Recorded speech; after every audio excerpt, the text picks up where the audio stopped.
A lot of people ask me, what is the main compulsion in sensorimotor OCD? It can be so confusing, I think, sometimes when you're struggling with sensorimotor OCD because, of course, the sensations are potentially there all the time. You may be thinking, am I kind of checking it too much? Am I monitoring it too much? Am I doing it manually? What is the main problem? What is the thing that is keeping it going? And I actually think that for most people, and I've worked with a lot of people, I've worked now with hundreds of people with sensorimotor OCD. I think for a lot of people, the issue really comes down to overthinking, overanalyzing it, and really getting stuck in your head with trying to problem solve it all the time. I think it's such a frustrating and annoying problem to deal with. I think, sensorimotor OCD is probably one of the most misunderstood and less researched, forms of OCD. People really do not understand it. And unless you've experienced it yourself, it's almost impossible to understand, like, how infuriating being stuck on your swallowing, on your blinking, on your breath, on your heartbeat, whatever it might be for you, how infuriating that can be. Because it feels like such a silly thing to get stuck on. Whereas in reality, it's so painful because it's the only thing that you're aware of, and your anxiety and your fear has attached to it. And sadly, what tends to happen, I think, is people begin to tell themselves a really negative and awful story about it. These are really limiting beliefs or cognitive distortions where, we're telling ourselves this is going to ruin everything. It's going to stop me from being happy. It's going to stop me from enjoying my wedding day, or it's going to stop me from being successful in my career. All sorts of negative stories like this is always going to be here.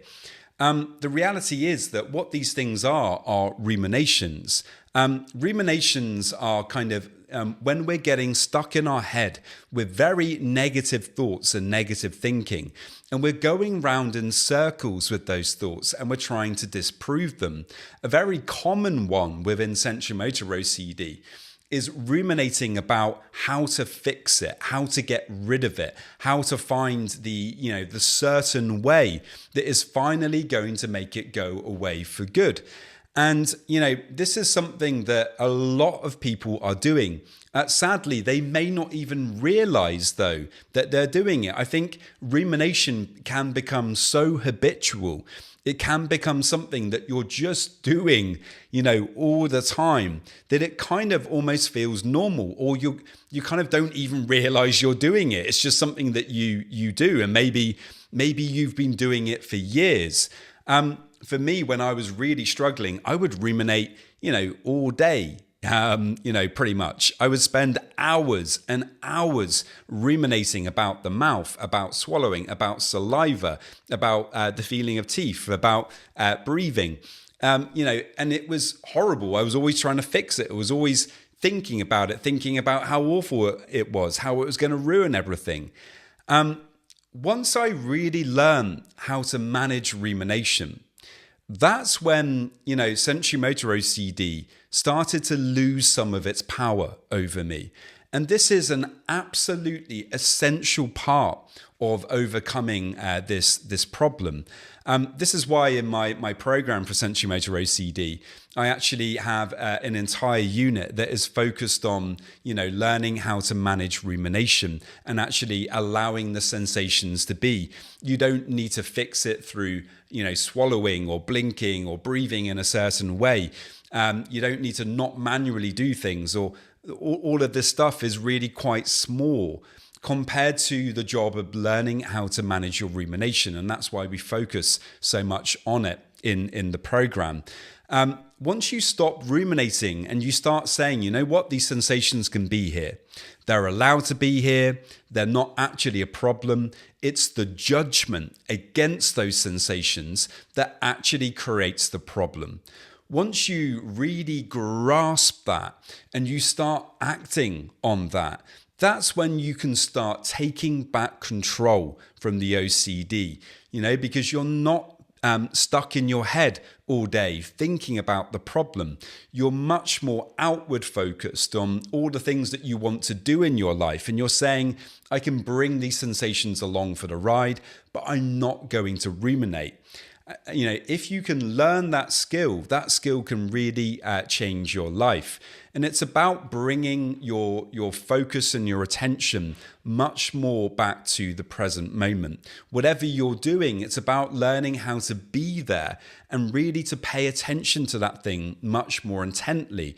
It's about figuring out what your values are and being, much more determined to pay attention to those things that you value in your life, rather than allowing your attention to get focused on something that you fear, the awareness, the discomfort, the anxiety. And, as you start to practice that, that really helps you to start taking back control, and being more present and not being so stuck with your ruminations all day long. And for me and for many of my clients, once people start doing that, that's when you actually start getting less awareness. If you do start ruminating again at some point, it's likely that the awareness is going to creep back in. Sometimes when people, magically suddenly just get better from sensorimotor OCD, it is because I think, they stop ruminating for whatever reason. But, you want to be very clear about that with yourself. You want to be able to develop that skill and know how to manage your rumination, so that there aren't any coincidences.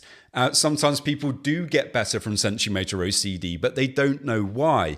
And I really do feel that, if you can take control of your rumination, you will see that you get a reduction in the amount of time that you find yourself getting stuck on it. You may still be aware of it, some of the time or a lot of the time. But if you keep on practicing and you keep on not ruminating, I think it's likely, that you will begin to think about it less, and it will be less of a problem. And if you are struggling with sensorimotor OCD, I do have a 12-week program to help you to break free.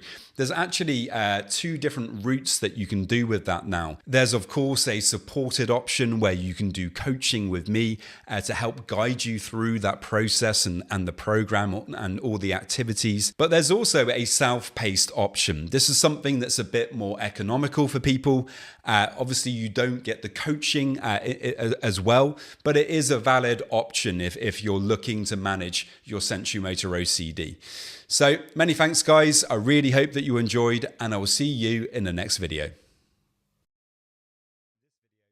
This video is for education only. It's not therapy or medical advice.